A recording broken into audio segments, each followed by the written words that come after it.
It has been so surreal. This is our Christmas. You need to come to Indy at least once in your life. It's just an amazing full day. If you're in Indiana, you got to be at the race. The speed, the tradition, the family atmosphere. It's all about the experience of the Indy 500. Brunch at the Brickyard, sponsored by Quality Supply and Tool. Coming to you live from Indianapolis Motor Speedway here on this Sunday afternoon now as we count down to the 108th running of the Indianapolis 500, and that countdown is now extended because of the weather concerns that we're seeing. Yeah, you can see we're underneath a tent right now, and behind us fans are filing out of the speedway. That is because they made an announcement letting people know they do need to get to safety. Right about 11:15, Doug Bowles and the public address crew here at the Indianapolis Motor Speedway made that announcement. There's lightning in the area. It's still quite a ways out, but here's the situation. They had the better part of about 150,000 people that had already made their way into the stands since the gates opened when we started our coverage, of course, at 6 a.m. this morning during breakfast at the Brickyard. Now, they got to put those people somewhere. They've allowed them to go kind of under the grandstands, but have largely told people basically to go back to their cars as rain is imminent in the area. We'll talk more about the weather here specifically in just a second. The game plan right now is to wait and see where this first wave of storms comes through time-wise, and then folks at IMS are hoping possibly around 2:30 or 3 o'clock this afternoon to do what they can to get the track dry and then pick up the proper pre-race ceremonies kind of where we are right now. Like right about now would normally be driver introductions, and then we'd be working our way into the national anthem and so forth from there. And Brad, this does not affect just only the fans that were in the grandstands. The fans that were in the snake pit as well were being told to clear out of the area for their own safety. Yeah, and they had a big crowd back there throughout the course of the morning. Because that concert started about 8 o'clock, but those kids started rolling in about 7 o'clock to get back there. So it's kind of a bit of a logistical, I don't want to say a nightmare, because they have a ton of people in place right now to make this go as smoothly as possible. And what we're seeing right now is everything's nice and calm out here, but you know there's something coming.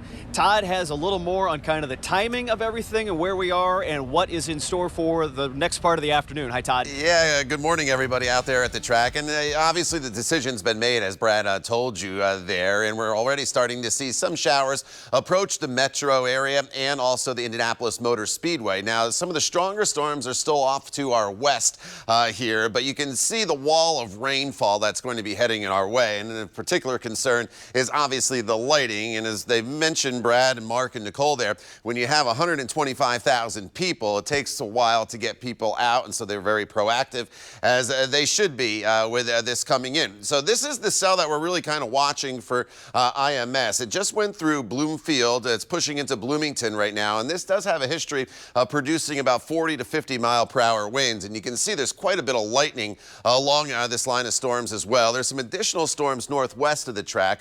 Those are going to be heading towards Lafayette, but they're moving at about 40 to 50 miles per hour. And so that's going to put the heart of the storms at IMS probably between about 12:30 and 12:45. They're about 40 to 50 miles away. So about an hour from now, that's when the heart of the storms will be making their way into the area. Now, I'll show you the bigger picture so we can kind of plan out going forward in this forecast. The worst of the storms thankfully stayed to our south. There's actually a tornado watch and a lot of thunderstorm warnings right along the Ohio River, including some counties in southern Indiana. We don't have to worry about that, and we're not concerned about severe weather moving through IMS, as those winds should stay just below severe criteria. However, lightning makes every thunderstorm dangerous, and so the car is the best place to be, obviously, and that's why you need to seek shelter. So what's going to happen is this band of rain is going to make its way through the area, and hopefully after that the rain quits pretty quickly. They can dry the track and hopefully turn quite a few laps,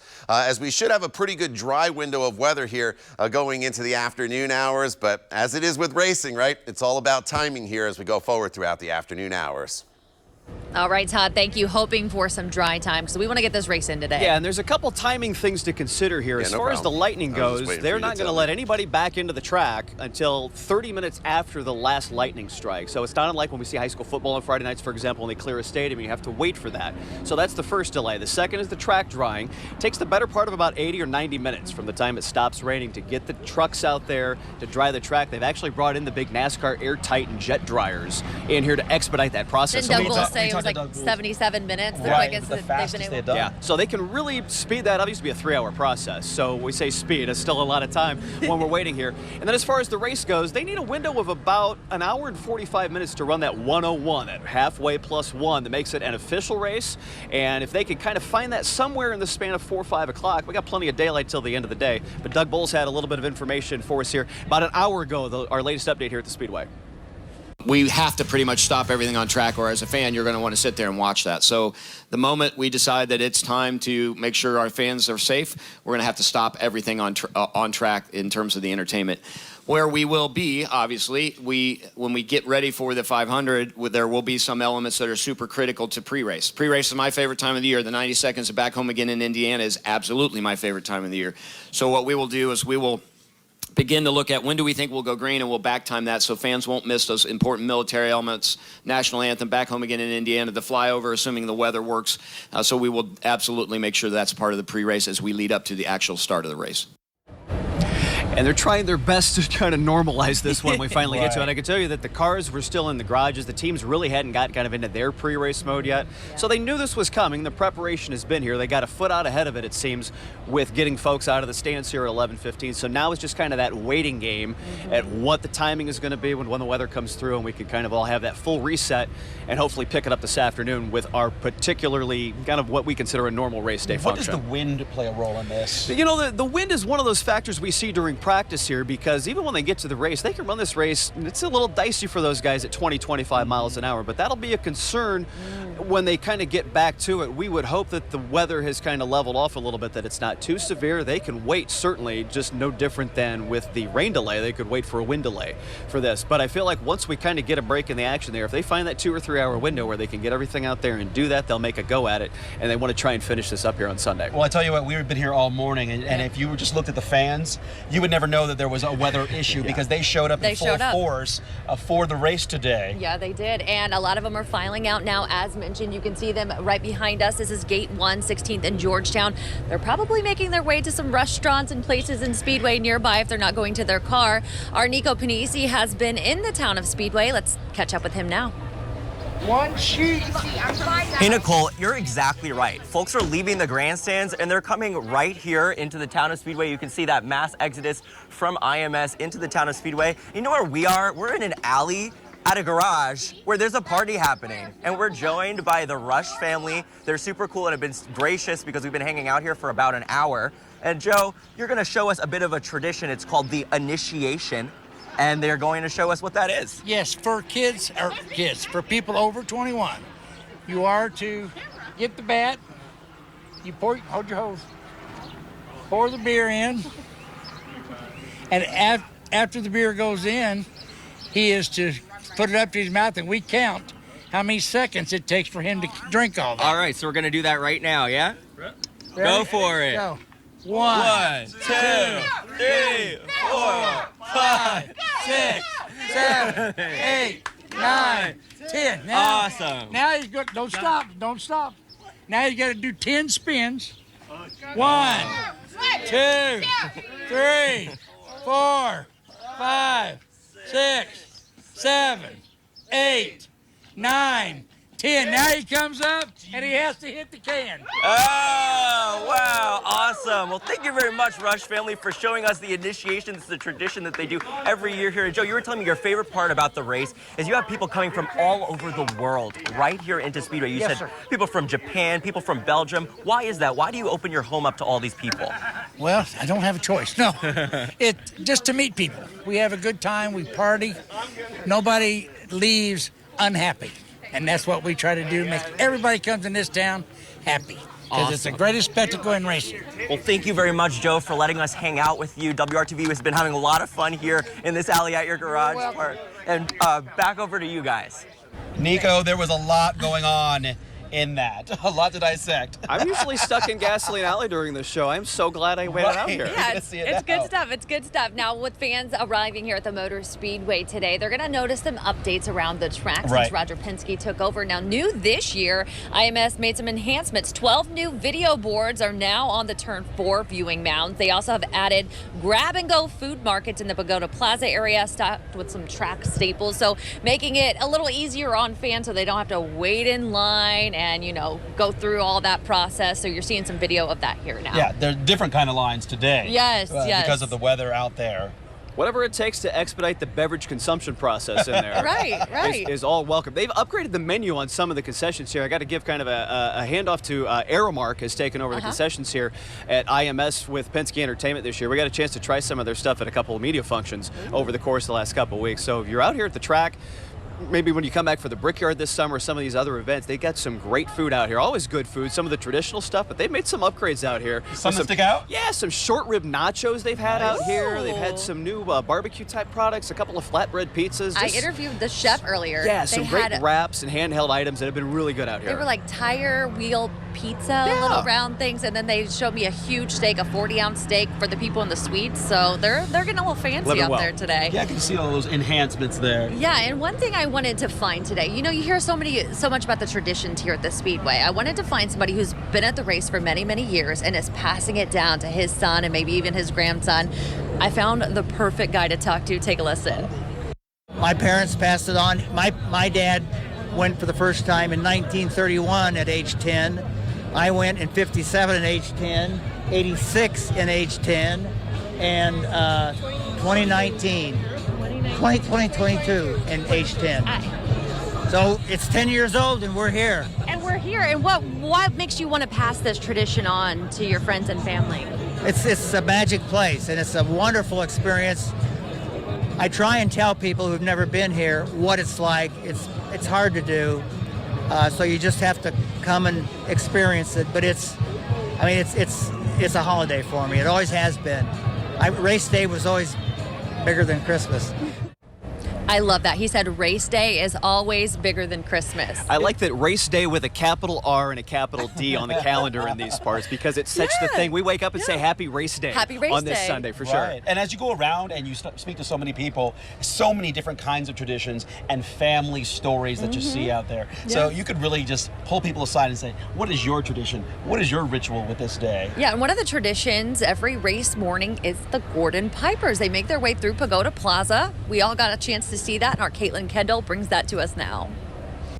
On a place that prides themselves on tradition, one tradition that always sticks out here at the Motor Speedway are the Gordon Pipers. Notorious every year for those bagpipes marching all the way from the infield all the way up to that yard of bricks.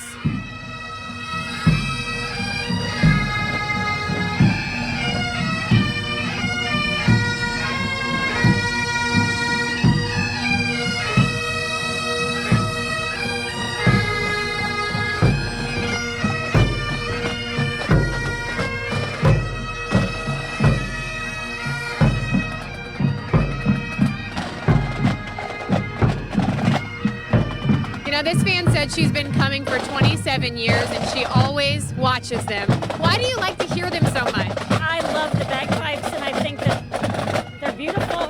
They sound great. It's just part of the Speedway. It's awesome. Obviously, you've been coming for quite some time to the Speedway. This is a tradition you look forward to every year. What is another tradition you look forward to every year? The Parade of Veterans. It's just amazing to have the Memorial Day celebration out here. So thank you so much. Enjoy the race, and of course we're going to enjoy these bagpipers as they march all the way to the yard of bricks. You know what I love about race morning too? Is that when it comes to alcoholic beverages, there is no timeline, right? Not at all. 6 a.m., let's go. By the time I got here at 8 o'clock, I was mindfully aware that I was behind many of these people that are here. That will be the theme of the day for us, and there will be people catching up during the rain delay here. Oh, yeah. Out of that. So we'll see how that goes. Yeah, we'll see how that goes as the morning kind of works in its way to the afternoon here shortly. We've been talking about this field of 33 drivers, and there has been one that has stood out for the fans really here and so many people at the Indianapolis Motor Speedway Speedway these last 2 weeks. That's NASCAR star Kyle Larson trying to pull off that big feat of the double, running the 500 here and then on his way to Charlotte to run the 600 tonight. Now, the weather's going to play a little bit of a wrinkle in that, perhaps, that this might have to be a decision time for him to make with that team. I had a chance to catch up with Kyle, though, after the final practice on Carb Day to talk about his final preparations for race day. No, I mean, I'm just kind of excited. I've ran a lot of big races. I think that helps, you know, the mental aspect of it and being calm and ready. But it's also not Sunday yet, so I haven't got to experience that crowd. But everything so far has been pretty manageable, and I've enjoyed it all. Final impressions of the car, your last practice here? Yeah, I feel like it's really comfortable, so that's a plus. Not sure like how the speed necessarily is, but I don't think we're out to lunch by any means. So I would take comfort over anything. So yeah, just kind of at this point ready to get racing. I feel like I've checked off a lot of boxes of what I needed to learn, and you're just kind of ready to go now. You have to walk away from this for 48 hours now before you get to race it, though. So how does that kind of sit with you? I know you got a lot to do in the interim, but you'll come back to it where you left it off. Yeah, I don't know. I'm not too worried about it, just because it's nice that you get lots of track time over these last couple weeks now. So I feel like mentally I'm in a good spot, and kind of just, like I said, I've gotten to check a lot of things off. So I feel prepared and ready to go. And there's still going to be a lot left to learn, I think, as far as the flow of the race during the race. But for right now, I feel like I've learned all that I can learn. Is there an element of you that's just relieved now it's finally time to run the race? Sure. I mean, I guess the element of relief is that I haven't crashed anything yet before the race. So, yeah, that feels good that, you know, we're here with the primary car and can go to battle. Kyle will start in the middle of row 2. He's been very good at this. He's won championships at everything he's driven over the course of his career, including NASCAR and sprint cars and dirt cars and late models and win cars. And he's going to be very good if he gets to run this thing today. Had kind of a deadline of about 4:30 to get out of here, to get on a helicopter, to get on a jet, to get to Charlotte. So they're going to have to make a decision if they're going to stay here and wait this out or get him to Charlotte to run that race. The backup plan right now seems to be their only real option is, so Nolan Siegel, the young man who was bumped out of the field, is the one driver that's left over, would be the guy to get in that car to potentially drive it cold on this race. It gets kind of complicated at that point. So we'll see. It's going to be a big decision between McLaren and Rick Hendrick and Kyle Larson to figure out how they're going to maneuver this, because as much planning as went into this for Kyle to do this double, they hadn't really contemplated the weather being such the thing, and then here we are talking about this on race day. In your talk with him, did you get an indication which way he was leaning? No, I mean, the NASCAR thing, he's running for a championship, and he's up amongst the points leaders, and that's kind of the wide, bigger deal of this. But this Indianapolis thing has had so much money and effort put into it from Hendrick, from McLaren, from Chevrolet. This has been a 2-year project to get here and do this. He's got a good car here. He's got a really good opportunity to run this thing and make it interesting. Now, the thing is, if they don't think they're going to race today, you can always bail on this, come back Monday and do it again, because they just don't know right now what we're going to get in this afternoon. So there's a lot of questions to be answered in the span of the next couple hours. Yeah. So a lot of folks here are using this as an experience to get a word out, educate about safety. And our own Adam Shooms had a chance to do the drunk driving fan experience using what's called drunk goggles to give you that sense of what it's like to be intoxicated. Hey, Mark and Nicole, we're out at one of the fan experiences here at the Indianapolis 500. We're one of the Rule the Road challenges. These are vision goggles that are just above the legal limit of 0.08. I'm going to put it on and see if I can walk this straight line. We'll see how this works out. Yeah, I don't know how this is going to work. Oh, yeah, yep. Okay. This is probably not going well because I can see the line moving. Yeah, I don't know how that went, but we'll try it. So what's the importance of these goggles? Yeah, absolutely. So those are going to show you how much impairment you actually have right at and above the legal limit. So we want to educate people on getting a sober driver, finding a safe ride home. You know, I definitely didn't do well. Yeah, absolutely. Now, most people come out here and realize just how impaired they can be. That's why it's important to always have a sober driver. What do you tell people who their first time doing this? Yeah, absolutely. So we want them to experience it so that they can learn to, in the future, if they find themselves in that situation, they're always prepared to have a sober ride home. All right, this is just one of the many fan experiences you can check out here at the Indianapolis 500. We'll send it back to you. An interesting find there. My sources unconfirmed. Adam may or may not have had 2 cocktails before doing that this morning.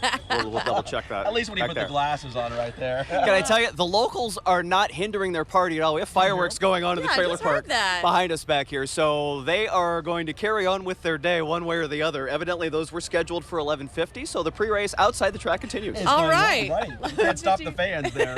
Not at all. Well, Mark, you actually rode your bike to the track today. I rode my bike to the track this morning. Will you be riding at home? We will see.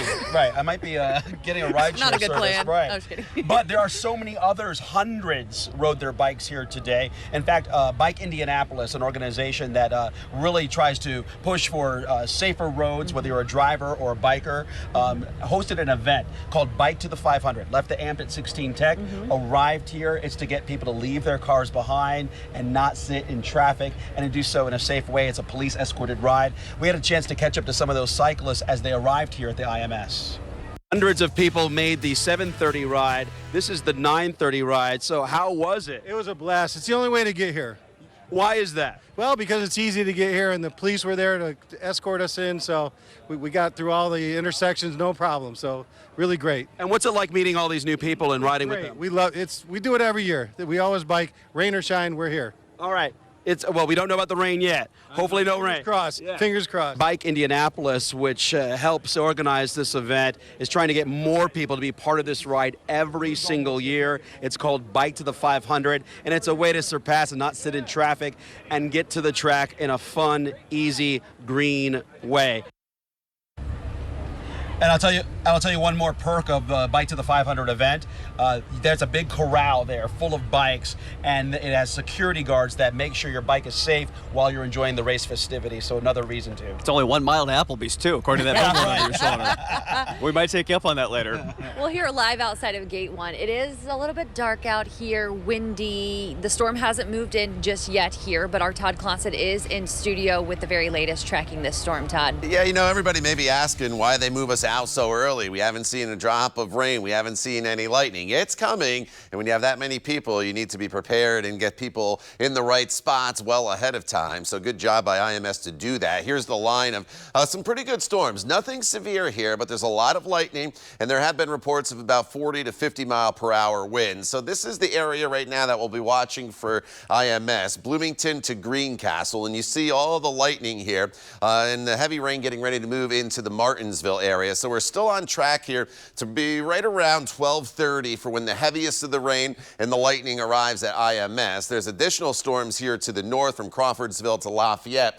That's obviously going to impact parts of I-65, but that portion of the storm will stay north of IMS. It's again this little southern flank of the strong storms that'll be moving and swinging through IMS. You can see the direction everything's going here, kind of swinging from the southwest to the northeast. The back edge is here in central Illinois, and Kevin Gregory and I just timed it out. It looks like most of the rain should be through IMS by time we get to about 2 to 3 o'clock in the afternoon. But again, especially if you're at IMS watching us on your phone, or you live in the Speedway area, you got some guests in your house watching us here this morning, the rain is getting ready to move in. Once the rain arrives, we're looking probably at about a 1 to maybe 2 hour duration before it comes to an end.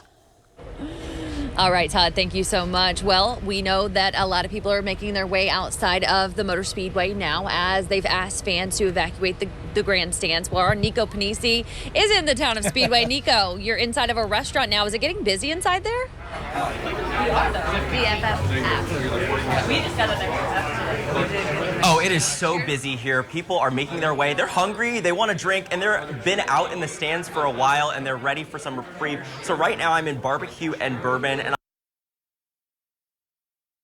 setting up to them. Yeah, so this is Sydney and Kristen, and you were telling me a bit about what you were doing today. So what have you been up to before we met up with you in the restaurant? You know what? I live in Speedway, and so you wake up at 5:45 probably, and you just start partying. And you have fun, and you're having a dirty lemonade. I sure am. And what's in that dirty lemonade?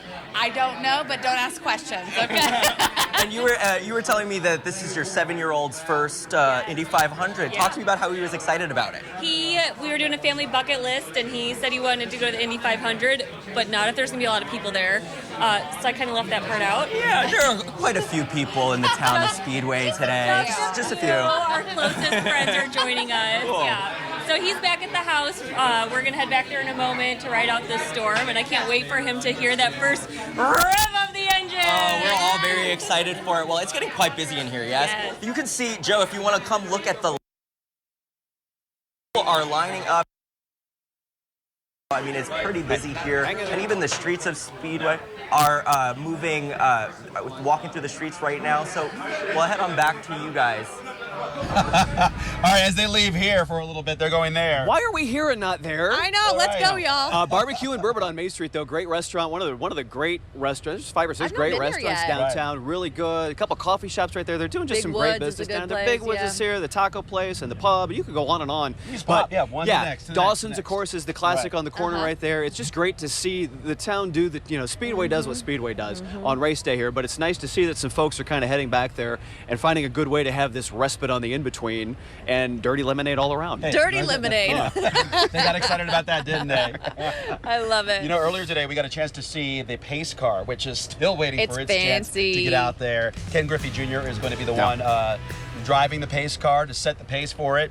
But this is a pace car that we haven't seen before. Chevy has brought a Corvette back here to the Indianapolis Motor Speedway, but this is the Corvette E-Ray. This is their first electrified hybrid of this new Corvette model. Of course, we saw this new rear-engine Corvette here last year at the 107th Indy 500, but this thing, they added a hybrid motors to the wheels. This is some high-tech stuff. This is 2030 type stuff, but Chevy has done a great job at ramping up the horsepower and turning this thing into a beast. Earlier today, we got a chance to look inside where Ken Griffey Jr. will sit. It looks nice in there. And we asked what kinds of bells and whistles he'll get to enjoy when he's driving that today.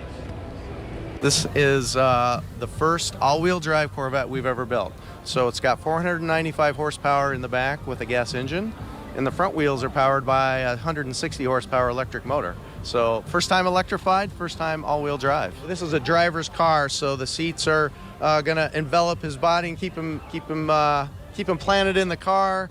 He's got all of the controls right in front of him. And actually, Ken was out getting familiar with the car yesterday. He was practicing? He was practicing, and he's a natural. He's been around cars, you could tell. Learned all the things he needed to do quickly, and is going to be great.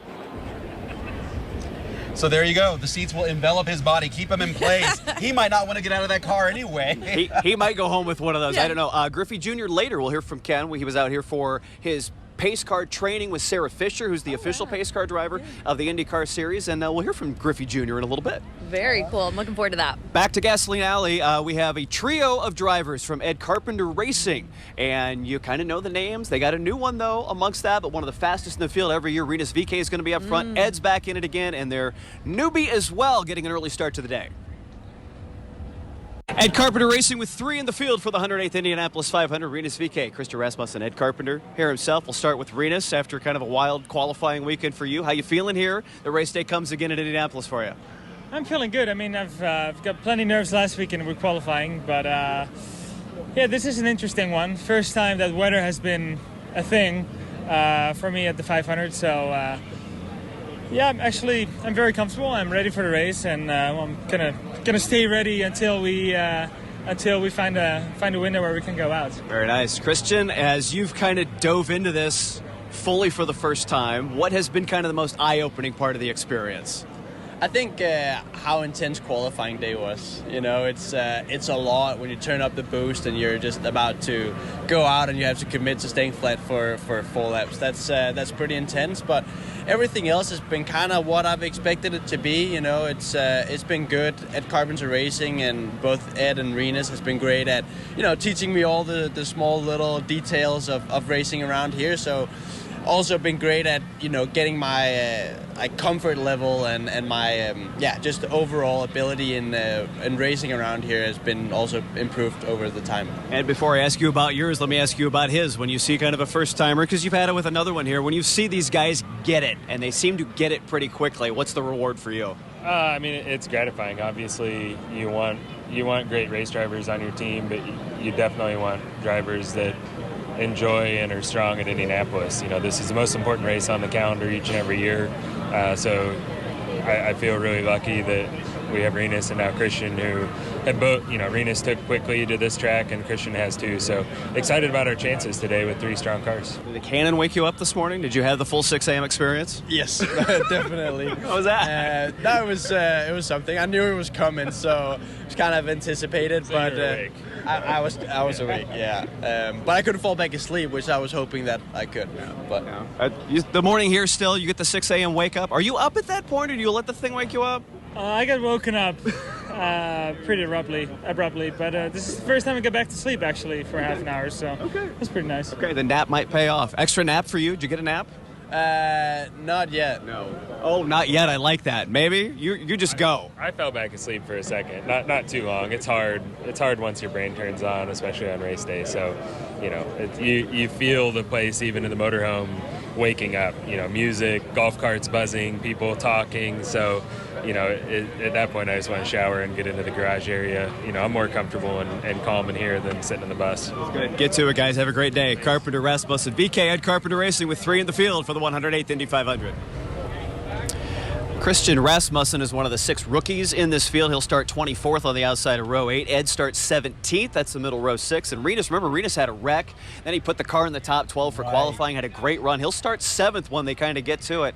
He's just good here. We haven't figured out how or why, but VK is just one of those guys that came out here, picked up the Indy Oval quickly, and if they can keep that car clean, he'll be a contender by the end of the day. When he got back up there on qualifications, I was shocked. It was thrilling. It was a real thrill to the qualifying weekend, and he even said that it's one of the most anxious moments he's ever had in his career is, first of all, getting that car to that point, and then when he got to the top 12, the roar that was in here on Saturday was great, and it's a ton of fun to see him keep it going here. And I imagine the rookies have to feel that anxious right now. Yeah. The with nerves. this delay. Yeah, and they just got to sit and a little longer and a little longer. Christian's in a good spot there. A lot of these rookies have veteran drivers around them, so they can kind of explain to them what to expect, but there's nothing like when you get to race day in Indy. We're even like that. You just want to go, and now we don't know when we're going to go. Sitting and waiting. And here we go, And as a Hoosier, I'd love to see Ed Carpenter. Yeah, Ed keeps putting in the time, and this team is just consistently good, and everybody's pulling for Ed. It just is. If you're from Indiana, you want to see the kid, we say the kid, but you want to see the Indy guy get one here at Indy.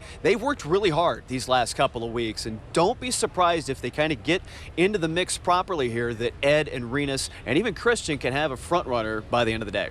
That's exciting. Well, earlier we were in Pagoda Plaza. We kept looking up at the screen. We saw the snake pit. It was very lively. They had bubbles. They had balls. They had all the things. They were having some fun out there. Everything that is the snake pit, right? So many thousands filled it. How do you clear that many people in just a short time? Wow, yes. They've been asked to. But the fun was going on all morning until that announcement. Obviously, the party is flowing out here at the Snake Pit, which means the drinks are going, people are excited. The DJ is on stage. I have a couple friends right here. I want to ask them one question. Yeah, everyone's excited. How are you? Oh, it's very early in the day. There's still a lot left to happen. How are you guys pacing yourselves today? Honestly, I'm not pacing myself. I am going to drink until I maybe pass out. But Indy 500, I'll try to pace myself. How about that? Okay, try to pace yourself. How are you pacing yourself? Hennessy. Hennessy. You're pacing yourself with Hennessy. That's what's in the bottle? Yeah! All right. He's really going for it. And you have this helicopter. Woo! How are you pacing yourself? Not at all. Let's go! All right, they're not pacing themselves. That's all right. The drivers can worry about pacing. At this point, they're here to have fun. They're here to have a party. Back to you guys. My favorite part, Caitlin's a mom now, so she's got such a mom vibe out there, and she got a little hat on and all that. It's like, pace yourselves, take care of yourselves. No, listen, they had, I'm going to guess 25 to 30,000 out there. That's a big crowd in the snake pit, so they had to take care to kind of move those kids out of there.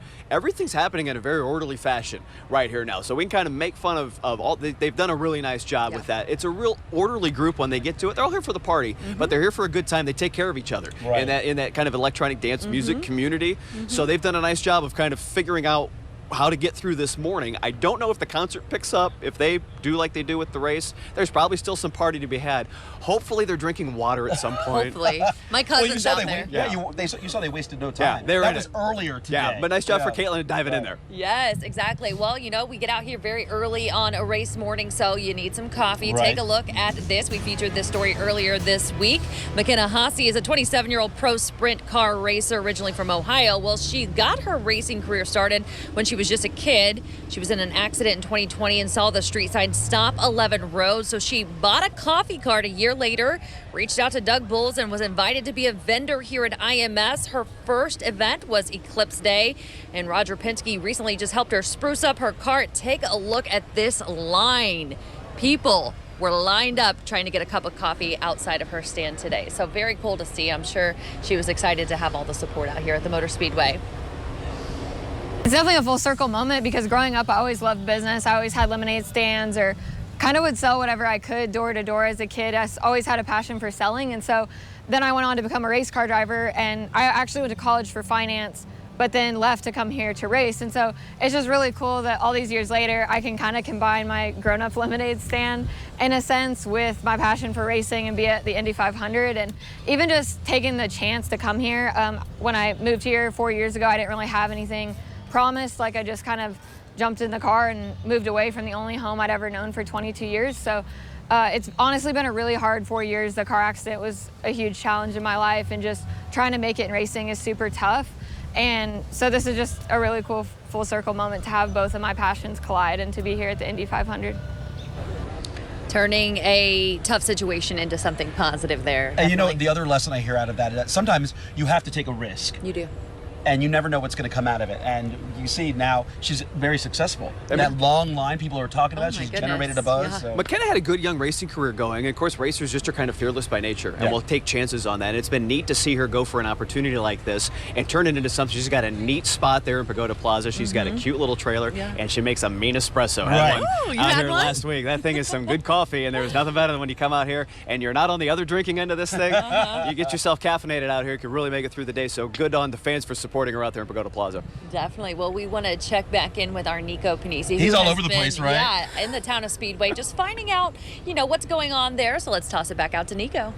Well, it's a busy morning here in the town of Speedway. I'm right outside of Gate 1, and this morning I'm joined by Brian, who has a tradition of coming here to tailgate before race day. Brian, how many years have you been coming here? This is my 32nd race.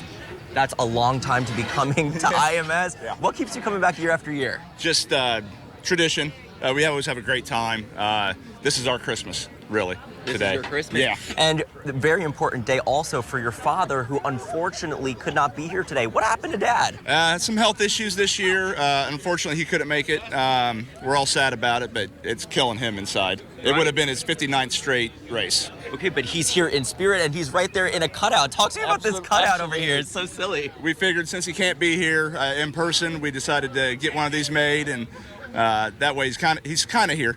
Right, and he's holding a Coors. Is that his drink of choice? That was his drink of choice here, yes. Okay, and then 59 years. Wow, what a long time to be coming. It's a family event for you guys. Absolutely. What does that mean to you to be doing that with your father year after year? Oh, it means everything. We look forward to it every year, and it really is a shame that he couldn't be here. But we're still coming, and we're gonna have a good time for him. Okay, and then next year's the 60th. Anything big planned for the big 6-0?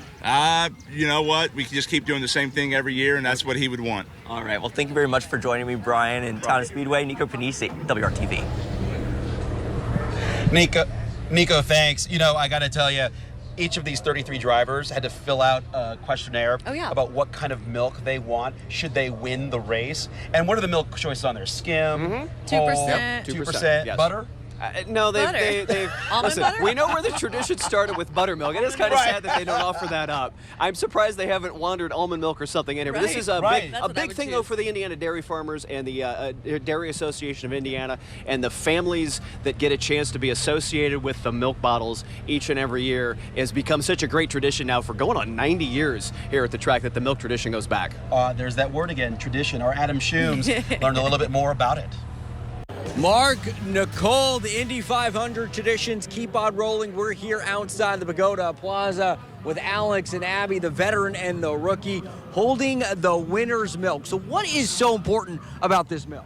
Yeah, so this milk is, first of all, as a dairy farmer, we work really hard to make tasty milk for families and for you. Yeah, so our passion is in this bottle, so we're excited to bring it here into Victory Circle today, hand it off to the winning driver. I'm super excited about this. Abby's super excited about it. This is an awesome place to be, electric atmosphere.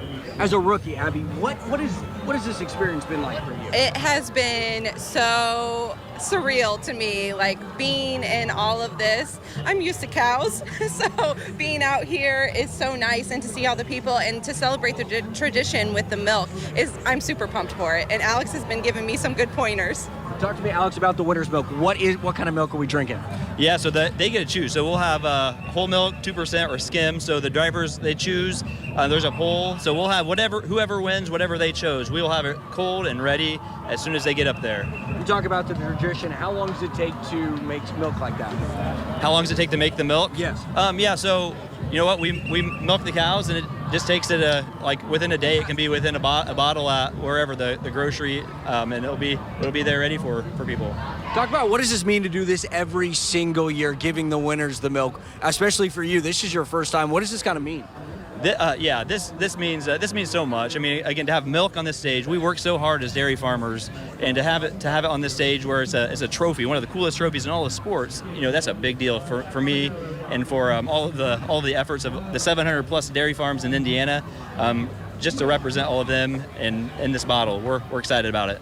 And one more for you, Abby. And I couldn't agree with Alex more, to be representing the Indiana dairy farmers and also people across the world, the dairy farmers across the world. I know as a fourth generation, we're raising the fifth generation on our farm. I have 2 little girls, so I'm super excited to, be a role model for them, and hopefully one day they want to do this. I guess my last question to you is, what are you going to tell your little girls back home about this experience? I'm going to tell them it is awesome, it's electric, and I hope they get to do it one day.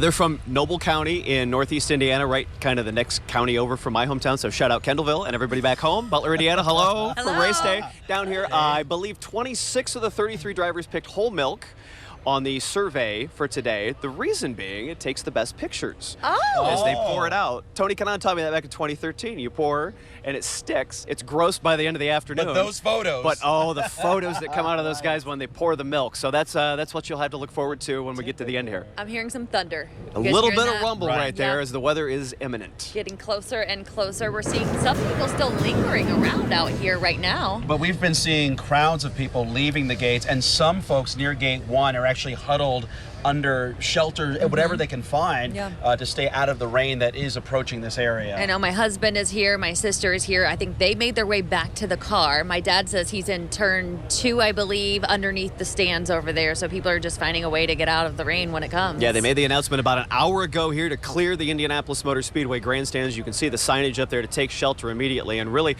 this is kind of a full clearance of the track at this point. And usually during the rain, maybe we've seen on several other practice days here, they'll send fans under the grandstands or just kind of keep everybody dry. They're really trying to clear the place out because as we've been talking about as the morning goes on, we got a bit of a storm coming here that's going to get a little heavy here shortly. On its way, and as they leave the IMS, we've been seeing from Nico, who's in the town of Speedway along Main Street, a lot of people are going to those establishments seeking shelter while also supporting the businesses there and helping the economy on that street today. So we know it's close. Todd Clausen has a little more of the details of what we're in for as the afternoon continues. Todd, good afternoon to you. Yeah, Brad, good afternoon to you. Yeah, the rain's getting ready to move in. It's going to be heavy. You're going to get a quick burst of wind. There's been about 40 to 50 mile per hour wind gusts with this line of storms that has been making its way through central Indiana right now. This is the big area that we're watching that's going to come through the IMS area. From Martinsville now up towards the Danville area.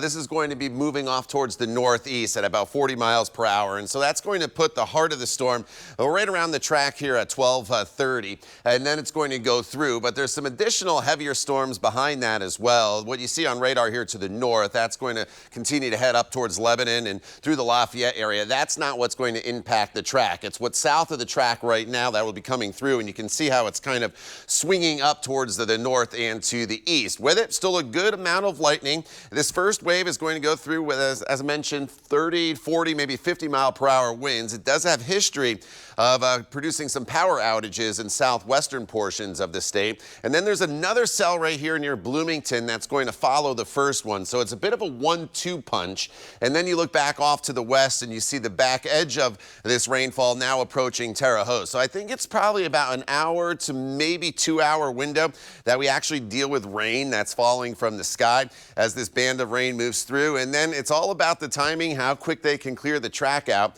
or dry the track out and get the cars on the track, because there's going to be a good window of dry dry weather as we work our way throughout the afternoon and into the early evening hours. But then there's going to be a second round of rain that comes in around sunset. Obviously, no lights at the track, so that might not be as big of an issue for IMS. And it does look like it's going to be mainly south of IMS. But for anybody that's traveling after the Indy 500, just know, especially in southern locations, there's potentially another round of strong to severe storms coming in later on this evening. But Nicole, Mark, Brad, everybody, the crew there, you're kind of living on borrowed time right now as those storms are quickly approaching now from the southwest. Todd, I can tell you what, we can feel the winds picking up here. It's cooling off. off. It's gotten darker, and we can also hear the thunder approaching. Yeah, the clouds right above us are pretty dark as well. Yeah, we're going to kind of keep a close eye on things here. If we get that window, though, from about 3 to 7 or 8 p.m. of some dry conditions here at the track would be enough really to run the whole race. at that point. They can run this. They can run this whole thing in about 3 hours once we kind of just get to it. Now, they seem to be ambitious about doing pre-race and doing all the formal Indy 500 stuff, so that's going to take another 45 minutes or so there. But if they give us kind of the afternoon into the evening, they can really run till about 8 o'clock here before the darkness starts to sunset its way in. What's the latest cutoff? Yeah, about 8 o'clock, give or take, here in the middle of May. It starts to get a little bit wonky at that point, but they still have a pretty good window there where if we can find 4 or 5 hours, they can make this happen here today. I am anxious to hear some cars on the track. You know that iconic sound. Oh, it's race day. Right. Well, and some of those pre-race festivities will include Jordan Sparks, who's in town. You know, she would have been singing the national anthem. I think she's on standby. She's still here. She's still here. Yeah. Right. All right, Jordan. We'll see ya. All those folks that are also waiting for that to happen too. We got Nico Panisi out and about. I believe he's made his way around some of the fans that are kind of lingering in our general vicinity here around Gate 1. Nico, how we doing out there? We're doing good. Folks are walking out and, you know, they're kind of sad that they were leaving the grandstands, but they're still not letting that kill their spirit. I'm joined by a group of guys who looked really cool, so I had to stop you guys on the street because you're very festive. And this guy over here is visiting from Canada, so welcome to America. Welcome to the Hoosier State. How do you feel to be at your first Indy 500? I feel pretty good. Okay. I don't look Canadian. You're giving American Eagle. Is this what Americans are to you? Is this what we? This is the exact. Okay, well, I love that you're representing our culture very well, and you also said some of the necessities of the day were sandwich bag and a liquor bag. So we've been drinking a little bit today, gentlemen. A little bit. Yeah, we have 3 backpacks, one filled with sandwiches, one filled with choice beverages, and another bag with water. You know, just make sure we're locked in through the day. Okay, and you said you were in the snake pit earlier, probably having a grand old time, and the energy is sort of dying down, trickling down a little bit as we're feeling drops of rain. How do you guys feel, you know, now that folks are having to leave the grandstands? It's kind of putting a damper on things. Yeah, no, it's not exactly what we expected. I'm from Indianapolis, so I've been to a couple, so I got to experience it, but a couple of my buddies here haven't, so they haven't been able to experience the full effect of the Indy 500, but, you know, we're here to go fast and left and shake and bake, so, nice. You know. Yeah, so what are you guys going to be doing now with the rest of the day? Are you guys going to just chill at home or go into a tailgate or pregame or post-game actually is what it would be? I think we're going to try and fight through it. I think we're going to come back if we can see the race if it ends up happening. You know, we'll see, but I think we're going to fight through it. Absolutely. So you guys aren't letting the weather get your spirits down. That's what we love to hear. Well, thank you guys so much for hopping on camera and for looking so cool and for representing America with the bald eagle. Ish. All right, well, back over to you guys. Nico wins the day. Right. That's Nico's first race day. I am tagging out. Nico can tag me out for that spot next year. I want that. Nah, good job out there, man. That's great. We were talking about the pace car earlier. That's Chevy Corvette E-Ray. The man behind the wheel, when we finally get to it, will be Baseball Hall of Famer Ken Griffey Jr. Griff was at the track yesterday getting a look at the car and getting a chance for his pace car training. This goes on every year. They'll put the car cold on Sunday. Sarah Fisher, the official pace car driver for the IndyCar Series, gives them some pointers and some laps. And there's a very specific way of doing this, of hitting marks, of speeds they got to have for parade laps, for the green flag lap, for the first set of caution flags as well. Griffey Jr. took to it very well. His dad, Ken Griffey Sr., played for the Indianapolis Indians during his minor league days back in 1973 and 74. So for Griffey Jr., it is a full circle moment back in the Circle City. I got a email and a call like a couple weeks ago, and I'm like, let me look at my pilot. I'm freak. You talk about bucket list things. This is beyond bucket list. I mean, you know, bucket list things you can obtain. This something that I don't want to add. Playing MNB in the 70s, and now maybe that would drive this is awesome.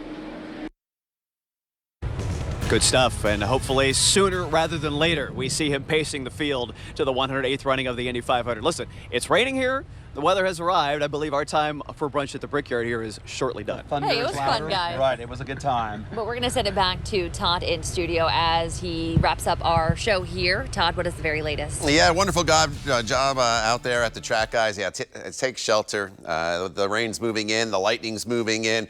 The car, the best place to be, or obviously inside a building. So hopefully everybody at IMS kind of filed out and found the best place to be.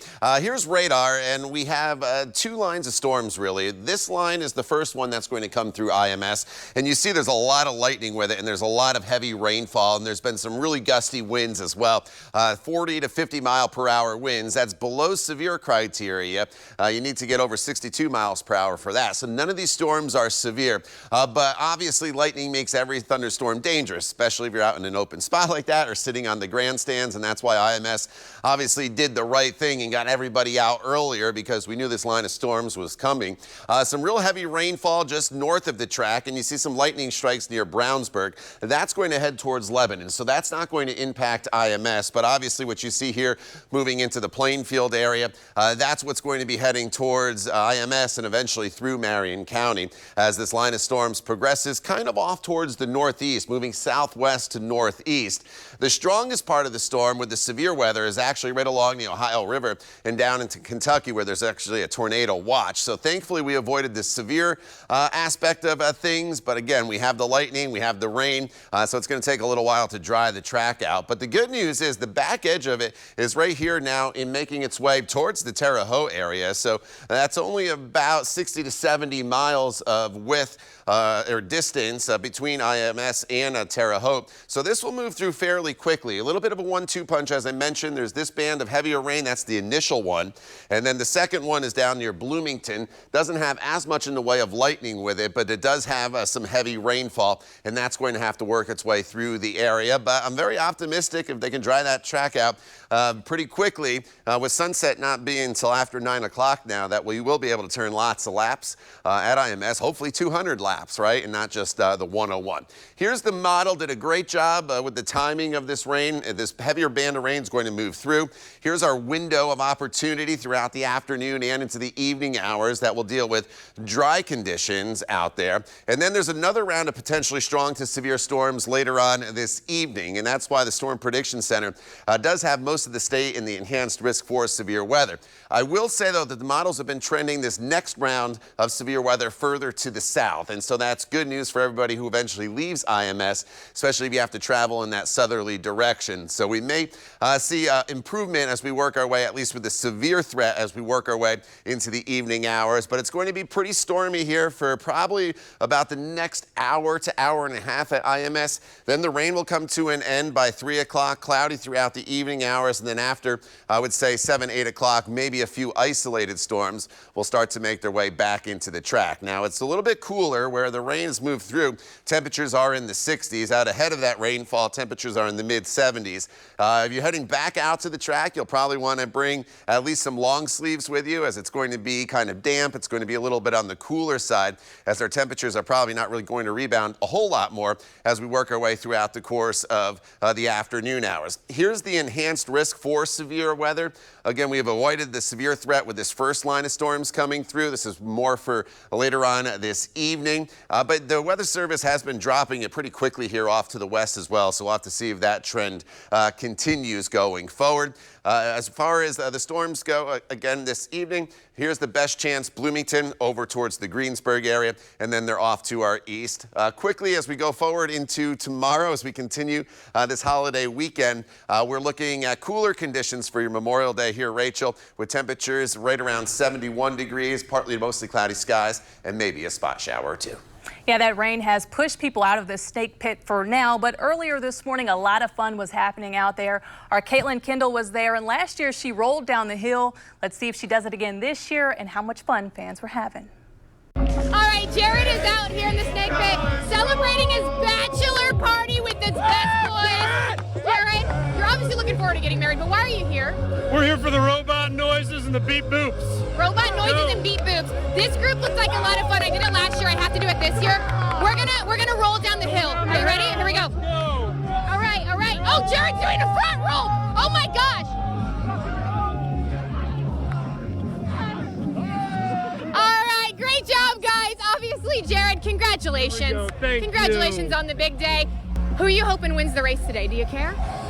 Not that worried about it. You're already a winner when you got your... We're already champions. I got a great All right, woman. Jared, thank you. Take care. Obviously, we're having fun out here at the Snake Pit. Back to you guys. We're here out at Turn 4 with Ricky and Gordon. You guys been doing this for a while, right? Yeah, almost 15 years. This is actually my 21st Indy 500. I'm super excited to be here. Yes, Super excited, right? Why do you guys keep coming back year after year? Man, the culture, the people, fast cars, cold beer. Honestly, just like nothing better. Just like seeing everyone come out for Indianapolis is like the best thing ever. We love our city. We love our city, and we love the people in it. Speaking of fast cars, cold beer, sounds like you've had a couple. What are we drinking today? Miller Lite. Yeah, we're staying domestic. No IPAs today. We're keeping it chill. Trying to stay in shape. I got the high noons next to me, so we're in a good spot. They get the high noons in the air flying around. We love right it. over there. Look at that. So you really didn't have to go, but you can still listen to the music, right? Exactly. Excision. Yeah. Womp womp womp. Yeah, I've never really heard of him either. You guys been doing this for a while. What's the biggest thing about pacing yourself? What do you tell people? Because you got to make it to the end of the race. You got to eat. We got our sausage right here. It's a little chilly, but we've been keeping the protein up. 2 grams per body weight. Yeah, 100%. You multiply your body weight Honestly, times just 2. keep drinking That's how much water. protein. Keep drinking water. Just kind of pace yourself like the whole day. Make sure that you have enough energy to go the whole night. Yeah, it's a marathon, not a race. I guess But it is a race But it tonight. is a race for us. I guess my last question, you guys, what do you tell people at home? We love our city, Indianapolis. Never not be here. All right, that works for me. Hey, that's all we got. We'll send it back to you.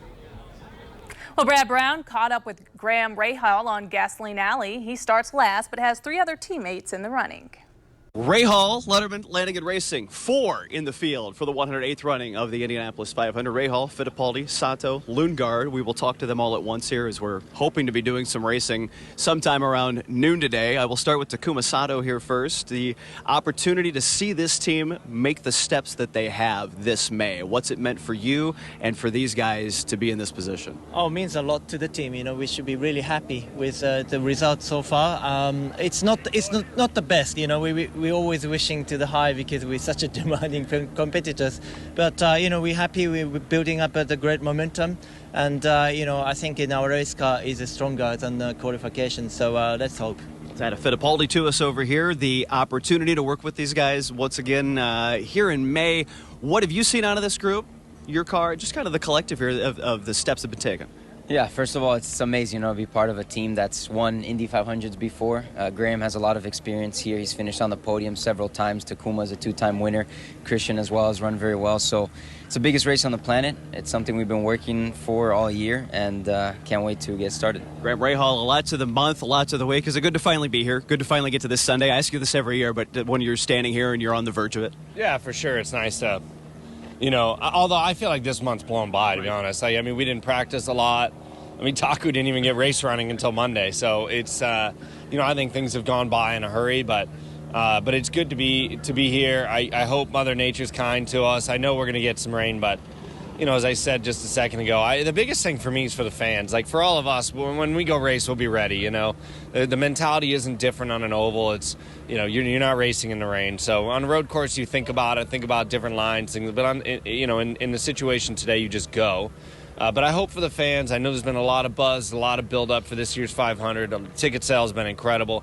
I just hope that they get to see the full deal today. And for us in our car, and I think everybody here, our race cars have been solid. It's just going to come down to how far forward can we go, how quickly, and put ourselves in contention towards the end. So we're excited. Christian Lundgaard, what do you think about on a morning like this with all of these hours leading up to maybe getting in it and finally going? Honestly, I think it's pretty fun that, all the drivers are out here and we're just messing about and, chit-chatting and then once the helmet's on, we basically hate each other, right? So I think it builds up. And obviously, as Graham and Pietro and Takuma mentioned, the build up to this single race day. I had a little bit of a chat with my dad yesterday that I'm happy that we're finally here because it's been a lot of sitting around, But then yet once we've actually been on track, there's been a lot of raining and we haven't really been able to build up to the race. So I'm happy that it's here and I'm excited. All right, thank you there, Brad. As we go forward here throughout the next hour or so, this is the heaviest of the rain moving through with a lot of lightning. Obviously, the track's been evacuated, and as we go forward here, it's probably a 1 to 2 hour window that we deal with some rain. Lighter rain moving into the metro area right now, but here's the heaviest of the rain. Plainfield to the airport, IMS obviously just east of the airport. This will miss the track area, Lebanon up towards Meridian Hills. This band of rain will come through, what you can expect. 30 to 40 mile per hour wind gusts, maybe some a little bit higher than that. Some lightning initially, and then potentially a second round of heavier rain will move through. But here's the back edge of the rainfall here in eastern Illinois. That should swing through. We'll avoid severe weather. Again, here Rachel, about 1 to maybe 2 hours of rain coming down, and then it's all about drying the track. Keeping an eye on that weather. Thank you, Todd, and thank you for tuning in for Brunch at the Brickyard. We'll keep you updated on the race delays and all of the weather on WRTV.com.